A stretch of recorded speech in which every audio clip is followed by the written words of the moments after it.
রাজ্য সরকারের পক্ষ থেকে অনেকগুলি প্রকল্প চালু করা হয়েছে। এই প্রকল্পগুলির মধ্যে অন্যতম হলো রূপশ্রী প্রকল্প। এই প্রকল্পে আপনারা যদি আবেদন করেন তবে রাজ্য সরকারের পক্ষ থেকে আপনাদের ব্যাংক অ্যাকাউন্টে 25,000 টাকা দেওয়া হবে। তো দেখে নেওয়া যাক কি করে আপনারা এই রূপশ্রী প্রকল্পে আবেদন করবেন, কারা কারা এই প্রকল্পে আবেদন করতে পারবেন এবং এই প্রকল্পে আবেদন করতে কি কি ডকুমেন্টসের প্রয়োজন রয়েছে A to Z আলোচনা করব আজকের এই ভিডিওতে। তাই ভিডিওটি শুরু করার আগে চ্যানেলটিকে সাবস্ক্রাইব করে দিন এবং পাশে থাকা বেল আইকনটি অন করে দিন, যাতে আপনারা নিত্য নতুন আপডেট সবার আগে পেতে পারেন। তো বন্ধুরা, আপনারা অন স্ক্রিনে রূপশ্রী প্রকল্পের ফর্মটি দেখতে পাচ্ছেন। এই ফর্মটি আপনারা অনলাইনের মাধ্যমে অথবা বিডিও অফিসের মাধ্যমে পেয়ে যাবেন। চলুন বন্ধুরা, দেখে নেওয়া যাক কি করে আপনারা এই রূপশ্রী প্রকল্পের ফর্মটি ফিল আপ করবেন। রূপশ্রী প্রকল্পের এই ফর্মটি ফিল আপ করার জন্য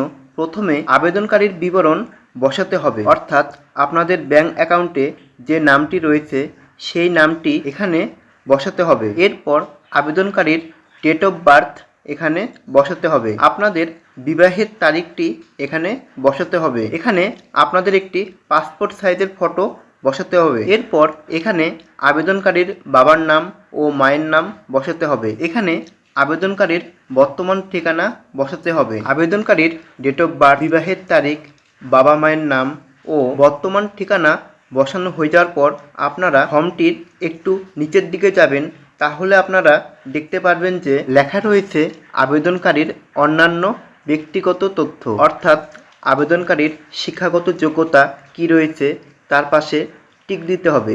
এরপর দেখতে পারবেন যে লেখা রয়েছে কাস্ট বা জাতি, অর্থাৎ আবেদনকারী কোন সম্প্রদায়ের সেটি এখান থেকে টিক করতে হবে। আবেদনকারী কোন ধর্মের সেটি এখান থেকে টিক করতে হবে। আবেদনকারীর শিক্ষাগত যোগ্যতা, জাতি ও ধর্ম বসানো হয়ে যাওয়ার পর আপনারা নিচে দেখতে পারবেন যে লেখা রয়েছে পাত্রের বিবরণ, অর্থাৎ আবেদনকারীর সাথে যার বিয়ে হচ্ছে তার নাম এখানে বসাতে হবে। এরপর পাত্রের জন্ম তারিখ এখানে বসাতে হবে। এখানে পাত্রের এক কপি পাসপোর্ট সাইজের ফটো বসাতে হবে। পাত্রের বাবার নাম ও মায়ের নাম এখানে লিখতে হবে। পাত্রের বর্তমান ঠিকানা এখানে লিখতে হবে। পাত্রের নাম, পাত্রের জন্ম তারিখ, বাবার নাম, মায়ের নাম ও ঠিকানা লেখা হয়ে গেলে আপনারা এই ফর্মটির একটু নিচের দিকে আসবেন, তাহলে দেখতে পারবেন যে লেখা রয়েছে ডিক্লারেশন ও ডকুমেন্ট সাবমিটেড, অর্থাৎ এই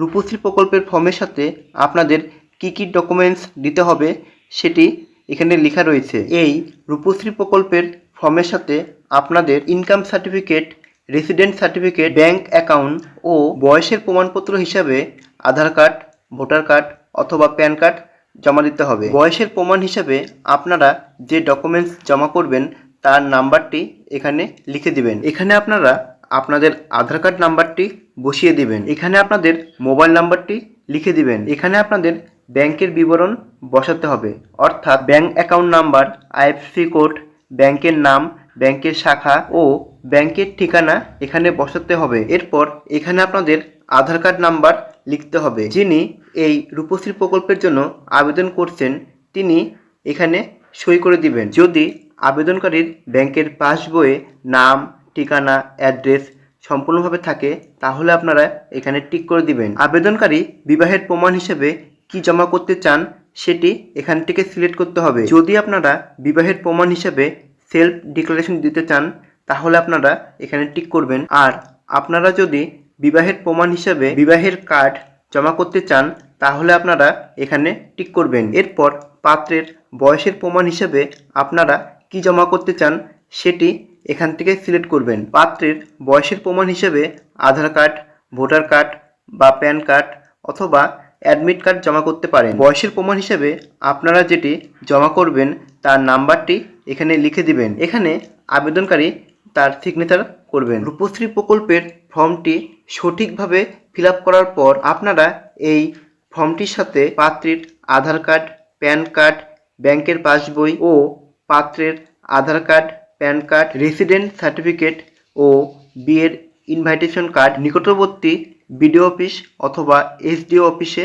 জমা করে দিবেন। আপনাদের ফর্মটি জমা হয়ে গেলে আপনাদের একটি রিসিপ্ট কপি দিবে, সেটি আপনারা যত্ন সহকারে রেখে দিবেন। আপনাদের রূপশ্রী প্রকল্পের ফর্মটি জমা হওয়ার 10 থেকে 15 দিনের মধ্যে ভেরিফিকেশন হবে এবং এই ভেরিফিকেশনের পর আপনাদের ব্যাংক অ্যাকাউন্টে 25,000 টাকা জমা করে দেবে রাজ্য সরকার। ধন্যবাদ ভিডিওটি সম্পূর্ণ দেখার জন্য।